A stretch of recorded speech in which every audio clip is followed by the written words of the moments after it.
लक्ष्मी नाम की बूढ़ी औरत, जिसके चेहरे पर 70 की उम्र में झुर्रियां साफ दिखाई दे रही थीं, पर उत्साह ऐसा मानो 20 बरस की कोई युवा महिला। लक्ष्मी को पूरा राजपुर गांव लक्ष्मी बुआ के नाम से जानता था। लक्ष्मी ने अपना पूरा जीवन इसी गांव में बिताया और आज भी इस उम्र में वो मेहनत करके अपने अकेले की शरीर रूपी गाड़ी जीवन की पटरी पर चला रही है।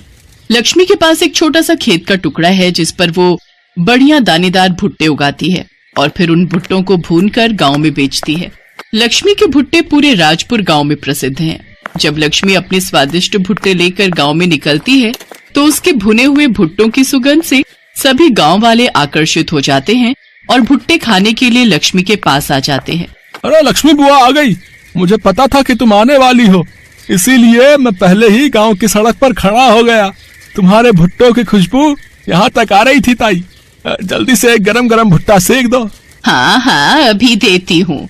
एक साथ 4-5 भून दूंगी और लोगों को भी आने दो। ठंडे भुट्टों में स्वाद नहीं आएगा, गरम गरम खाओगे तो अलग ही आनंद आता है। अरे लगता है मैं नींबू लाना भूल गई। ओहो, अब क्या करूं? तभी एक छोटा सा बच्चा जिसका नाम राजू था वो दौड़ता हुआ आता है। उसके हाथ में एक थैली थी। लक्ष्मी बुआ, ये लो नींबू। मुझे पता था आप घर पर भूल आए होंगे, मैं ले आया।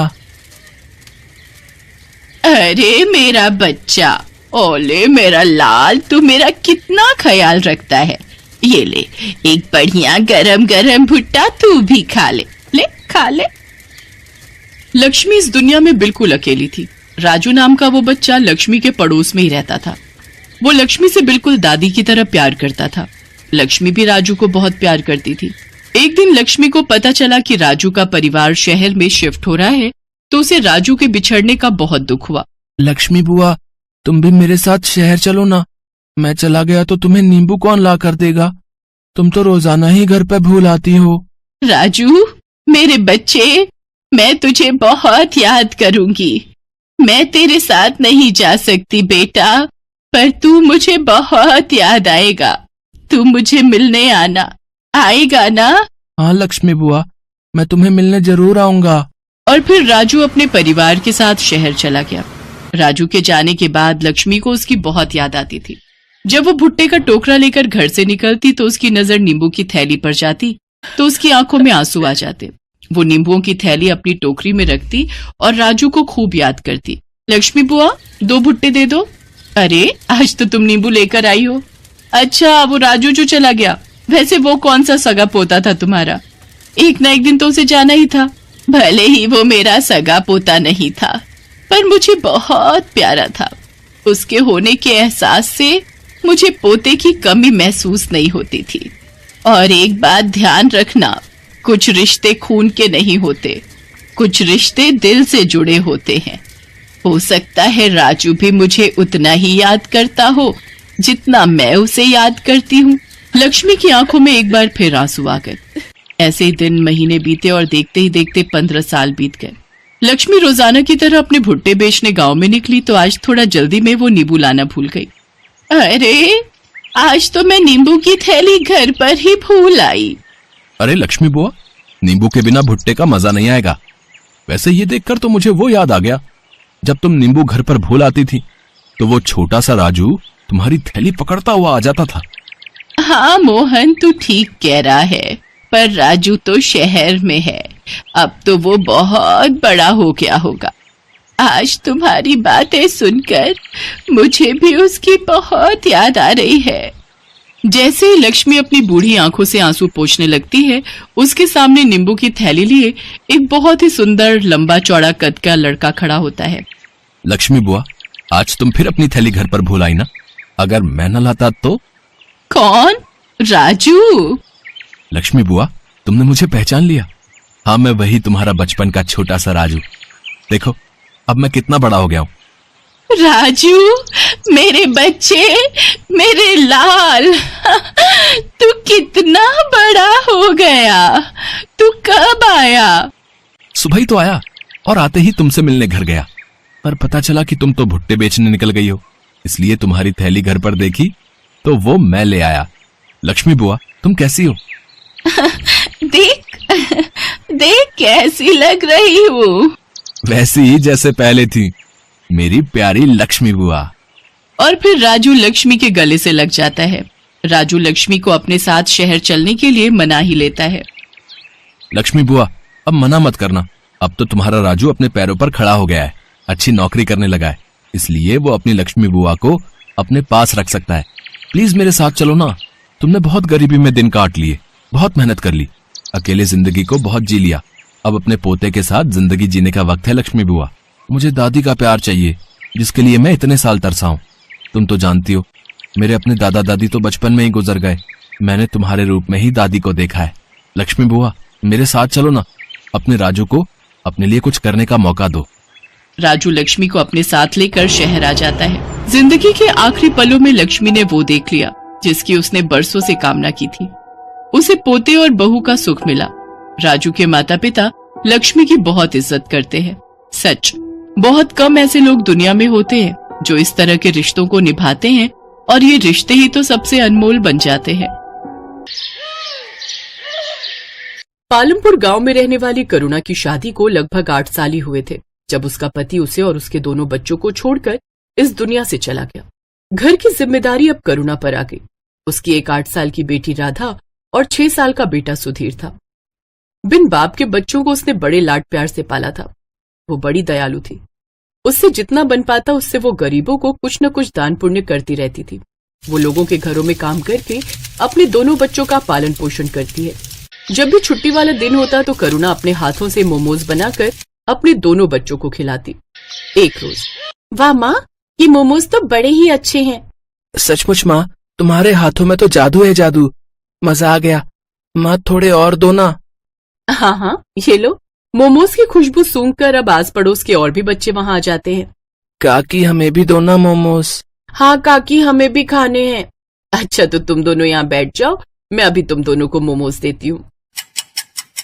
करुणा ने उन दोनों बच्चों को भी मोमोज दिए। वो बच्चे भी स्वादिष्ट मोमोज खाकर बहुत खुश हुए। फिर राधा बोली, माँ, आप तो अपनी मोमोज की दुकान ही खोल लो, देखना खूब बिक्री होगी, और थोड़ी दाम कम रखना तो देखना खूब सारे लोग आएंगे खाने। बच्चों की वही बात करुणा को जंच गई और उसने हवेली का काम छोड़कर एक ठेला खरीद लिया और उसमें मोमोज बनाकर बेचने लगी। उसने सिर्फ 20 रुपए के हिसाब से मोमोज बेचना शुरू कर दिया, जिससे उसे अच्छी खासी बिक्री होने लगी। अब उसने दोनों बच्चों को अच्छे स्कूल में पढ़ने डाल दिया। अब करुणा की मोमोज से अच्छी कमाई होने लगी। ऐसे ही वक्त गुजरा। करुणा अब बूढ़ी हो गई। राधा ने कॉलेज की पढ़ाई पूरी कर ली।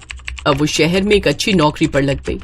करुणा को लगा कि अब उसके अच्छे दिन शुरू होंगे, लेकिन राधा को अपने ही ऑफिस में काम करने वाले लड़के मिहिर से प्यार हो गया और 2 महीने के अंदर ही सबकी रजामंदी से उनकी शादी हो गई। शादी के बाद वो दोनों विदेश में नौकरी करने चले गए और वहीं जाकर बस गए। कुछ समय बाद सुधीर ने भी कॉलेज की पढ़ाई खत्म कर ली। जल्दी लौटना बेटा, ये बूढ़ी अब यहाँ अकेली रह गई। क्या माँ, पहले जाने तो दो, पहले ही टोक दिया। अब सुधीर भी शहर चला गया और करुणा गांव में ही रहकर मोमोज बेचने लगी। लेकिन वक्त के साथ और भी दुकानें खुल गई जिसमें नए नए तरह से मोमोज बनाकर बेचने लगे, जिस कारण अब उसकी दुकान इतनी नहीं चलती। उधर शहर में सुधीर की अच्छी नौकरी लग गई और वो वहीं के ऐशो आराम में खो गया और अपनी माँ को भूल गया। कुछ समय बाद उसने वहीं एक लड़की से शादी भी कर ली और उसके साथ वो वहीं बस गया। करुणा के दोनों बच्चे उससे दूर अपनी अलग दुनिया बसाकर बस गए। बूढ़ी करुणा का काम अब ठीक से नहीं चल रहा था। एक रोज करुणा बहुत धार्मिक स्वभाव की थी। वो हर रोज गणेश जी के मंदिर में जल चढ़ाने जाती थी और प्रार्थना किया करती थी, हे भगवान, इस अभागन पर दया दृष्टि डालो।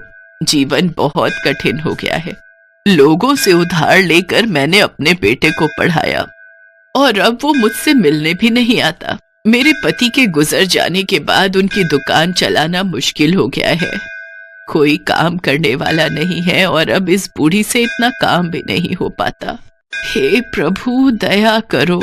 ये बोलकर करुणा वहां से चली जाती है। करुणा निराश मन के साथ दुकान पर बैठी होती है। तभी करुणा के पास 2 जुड़वा बच्चे आते हैं। दोनों की उम्र 16 साल थी। वो आकर करुणा से कहते हैं, मैया, हम दोनों भाइयों के पास कोई घर नहीं है, क्या आप हमको अपने साथ रखेंगी? हम इसके बदले आपका सारा काम करेंगे।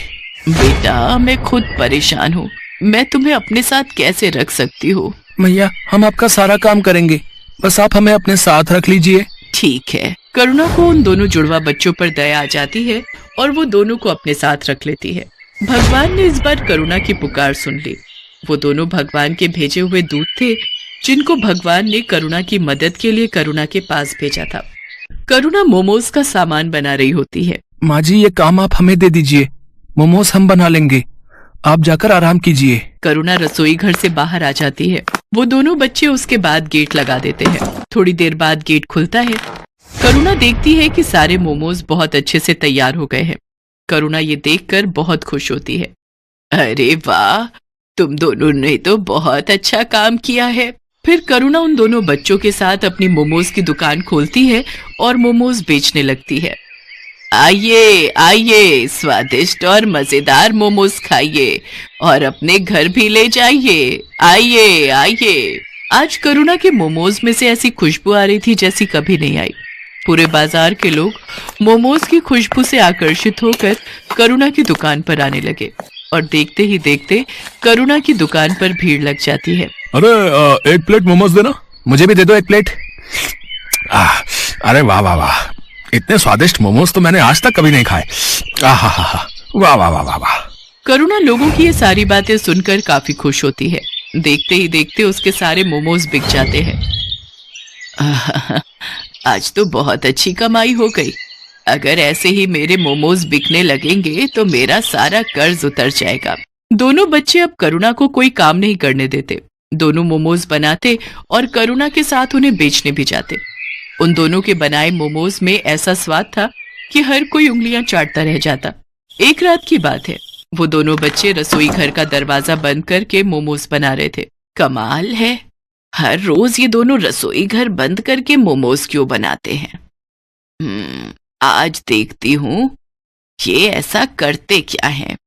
करुणा चुपके से जाकर खिड़की में से झांकती है। वो देखती है कि उन दोनों जुड़वा बच्चों के हाथ में से चमत्कारी शक्तियां निकलती हैं जिससे मोमोज अपने आप बनते हैं।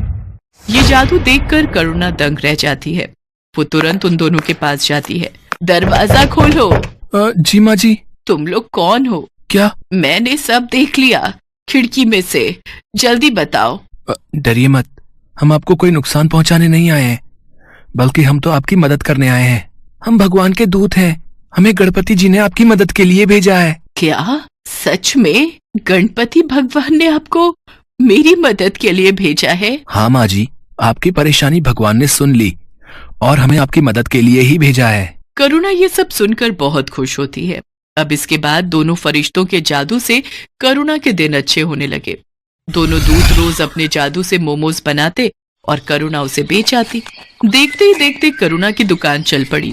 लोग उसके मोमोज दूर दूर से खाने आते थे। ऐसा करते करते करुणा ने एक बड़ी मोमोज की दुकान खोल ली और धीरे धीरे उसने अपने सारे कर्ज भी चुका दिए। अब करुणा के पास धन की कोई कमी नहीं थी। ये बात करुणा के बेटे सुधीर तक भी पहुंच जाती है। इधर सुधीर की नौकरी भी जा चुकी थी, इसलिए एक दिन करुणा का बेटा सुधीर अपनी बीवी के साथ वापस आ जाता है। माँ प्रणाम, देखो मैं आ गया। अरे सुधीर बेटा, तू आ गया। तुझे देखने के लिए तो ये आंखें तरस गई थी। हाँ माँ, मुझे आपकी बहुत याद आ रही थी। मुझे आप माफ कर दो, मैं पागल हो गया था जो आपसे मिलने नहीं आ रहा था। मेरी मति मारी गई थी, लेकिन अब मैं आ गया हूँ। अब आपको कोई परेशानी नहीं होगी। माँ ये देख, ये तेरी बहू है मीरा। नमस्ते मम्मी जी, हमें माफ कर दीजिए। बेटा, मैंने तुमको माफ तो तभी कर दिया जब तुम मेरी आंखों के आगे आए। आज भगवान ने मुझे सारी खुशियां दे दी। अब मुझे कुछ नहीं चाहिए। चलो अब तुम घर में। क्या हुआ? तिजोरी की चाबी मिली? हाँ ये रही। अब फटाफट इस बुढ़िया के सारे पैसे निकालो और चलो निकलते हैं यहाँ से। हाँ चलो। मीरा और सुधीर चुपके से जाकर तिजोरी खोलते हैं और वो तिजोरी में से सारा पैसा निकालकर अपने बैग में भर लेते हैं और वहां से भाग जाते हैं। भागते भागते वो गांव से बाहर निकल जाते हैं। तब वो थक कर एक जगह आराम करने के लिए बैठते हैं। इतना सारा पैसा मैंने पहली बार देखा है। अब जरा बैग खोलकर दिखाओ तो, इसे जी भर कर देख तो लूं मैं। सुधीर जैसे ही पैसों का बैग खोलता है वो देखता है कि उसमें बस राख है। दोनों फरिश्तों के जादू से वो सारे पैसे राख में बदल गए थे। वो दोनों ये देखकर दंग रह जाते हैं। वो दोनों राख को टटोल टटोल कर देखते हैं, पर पैसों का नामो निशान नहीं होता। अरे पैसे कहाँ गए? यहीं तो रखे थे। हाँ, पैसे कहाँ गए समझ नहीं आ रहा है। तभी वहां पर दोनों जुड़वा बच्चे आ जाते हैं और वो दोनों सुधीर और मीरा पर जोर जोर से हंसने लगते हैं। अरे मूर्खो, कुछ नहीं मिलेगा उसमें। तुम्हारे मन में जब कालिक भरी है तो उसमें भी कालिक ही होगी ना। कैसी संतान है तू, अपनी माँ को लूटना चाहता है। तेरी माँ ने तेरे लिए इतना सब किया, ये जो मिला है ना तेरे को, ये तेरे कर्मों का फल है। और बिना माँ के तेरा जीवन भी इस राख के जैसा है, किसी भी कीमत का नहीं। अभी भी समय है, सुधर जा और जाकर अपनी माँ से माफी मांग ले। आप दोनों ने हमारी आंखें खोल दी। हम लोभ में अंधे हो गए थे। हम अब से ऐसी गलती नहीं करेंगे, हमें माफ कर दो। फिर मीरा और सुधीर अपनी माँ के पास वापस चले जाते हैं और उसे सब सच बताकर माफी मांग लेते हैं। करुणा भी उनको माफ कर देती है। मैं तुम्हारा शुक्रिया कैसे करूं समझ नहीं आ रहा है।